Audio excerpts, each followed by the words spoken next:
If your mind is busy tonight, if the thoughts keep coming and you cannot find the quiet, this story is for you. You don't have to do anything.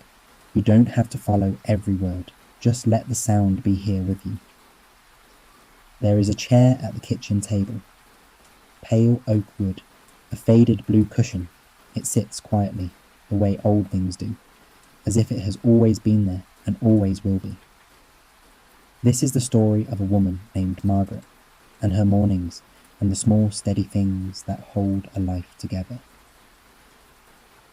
There is nothing to solve here, nothing to worry about, only this kitchen, this chair, this quiet morning light. Margaret is 63 years old. She lives in a small, tidy house at the end of Ashford Lane. The garden is kept with care. The curtains are drawn back at the same hour every morning. The bins go out on Thursday without fail. From the kitchen window she can see the cherry tree. In spring it blooms white and without announcement, the way things that have always been there tend to do. People describe her as steady, reliable, calm in the way that still water is calm. She worked for 31 years as a librarian. She knows the value of silence. Her days have a gentle rhythm. Morning tea, a walk along the canal, reading in the afternoon, a call to her daughter on Sundays. She does not rush. She never has. The chair belonged to her husband, Gerald. He sat in it every morning for 29 years. He always scraped it against the tiles when he pulled it out. A small, unnecessary sound. She came to know the way you know a familiar creak in the floor. He drank his tea strong with 1 sugar. He folded the newspaper badly, always badly. She used to fix it after he left for work. He used to laugh when he caught her. These were not great things, not dramatic things, simply the texture of mornings shared for a very long time. The sound of a chair, a folded newspaper, the smell of strong tea, the daily unremarkable facts of another person in the morning.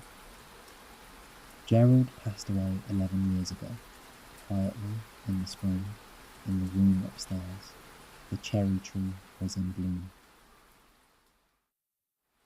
Every morning, Margaret fills the kettle. Her hands move before she is fully awake. The kettle, the water, the small blue flame beneath it. She sets 1 cup, 1 saucer, 1 small spoon. She has done this for 11 years. Her hands know the way. She sits down. She wraps both hands around the warm cup. She looks at the chair across from her. It is simply there, pale oak, faded blue cushion, part of the kitchen, part of her morning. The light comes in from the east. It moves slowly across the table. It reaches her cup, warm, briefly golden, and moves on. She watches it go. She is not in a hurry. Outside, a wood pigeon calls once, and then is quiet. The house settles around her. The morning continues. If this story brought you a moment of stillness, press like, and subscribe for a new quiet story every week. I would love for you to be here. After tea, Margaret goes into the garden. She moves slowly, the way she always moves. There is no hurry in her. The roses need deadheading. She does this carefully, one by one. She wears the same worn gloves she has had for years. The air is cool still, damp with morning. A blackbird moves through the grass nearby, unhurried, attentive, certain of itself. She does not think while she gardens, or perhaps she thinks of everything at once. In that loose, easy way the hands allow when they are busy and the mind can rest. The cherry tree stands at the far end. She passes it without stopping. She knows it is there. That is enough. She goes back inside when the dew has lifted. She washes her hands at the kitchen sink. The chair is there as she passes. She does not look at it. She does not need to. On Tuesday mornings, Margaret volunteers at the library. She shelves books. She helps with the reading group for older adults. She makes tea in the small back room and listens to people talk about what they have been reading. She has always loved libraries, the particular silence of them, the way a room full of books holds its breath.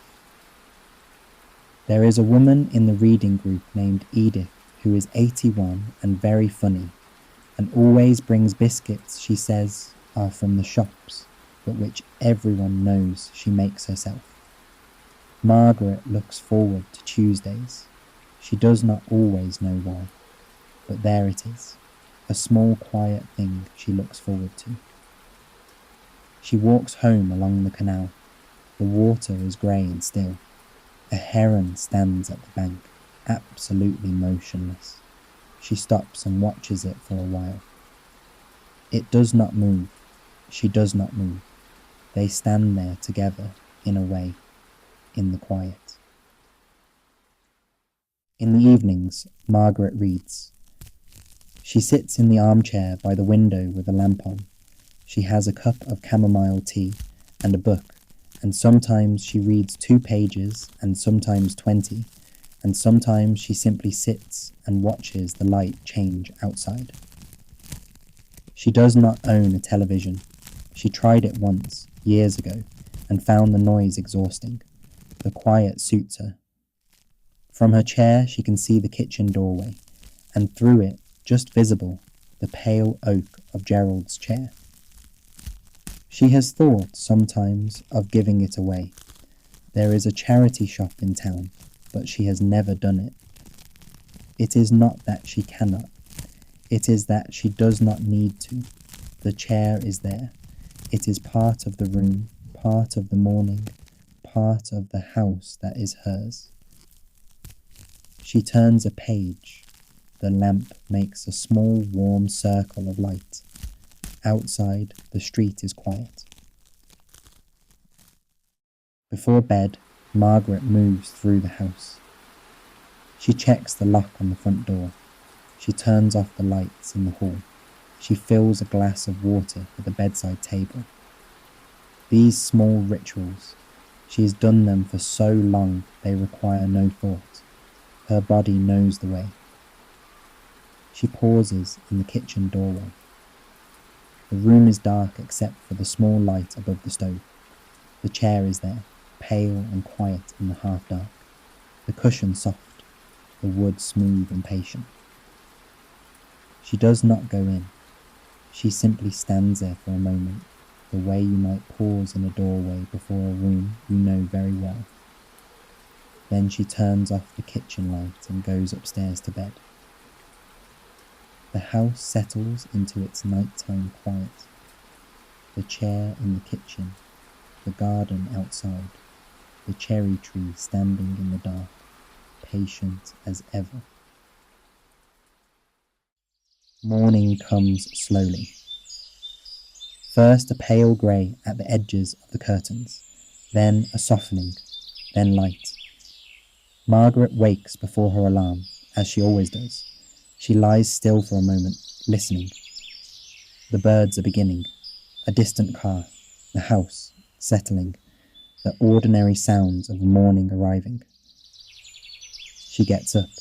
She puts on her dressing gown. She goes downstairs. The kitchen is cool and still. The chair is there, as it always is.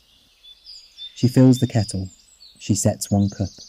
Her hands move in the familiar way. The kettle begins its low, building hum. She sits down. She wraps both hands around the cup. She waits for the water to boil. The light is beginning in the east. She can feel it before she sees it. A warmth at the edge of the room, moving slowly toward her. Spring came slowly that year. The cherry tree bloomed white and silent, without announcement, without apology. simply there one morning when she looked out the window. She had not noticed it coming. She never did. Margaret sat with her tea. The east window held its pale gold light. The chair was there, as it had always been, part of the room, part of the morning, part of the quiet life she had built without quite meaning to. She did not hurry. She watched the light move across the table. She watched the cherry tree hold its blossom in the still air. White and patient and briefly perfect. She finished her tea. She washed her cup. She put it back in the cupboard. And the morning continued quietly as mornings do. If this story brought you a moment of stillness, press like and subscribe for a new quiet story every week. I would love for you to be here.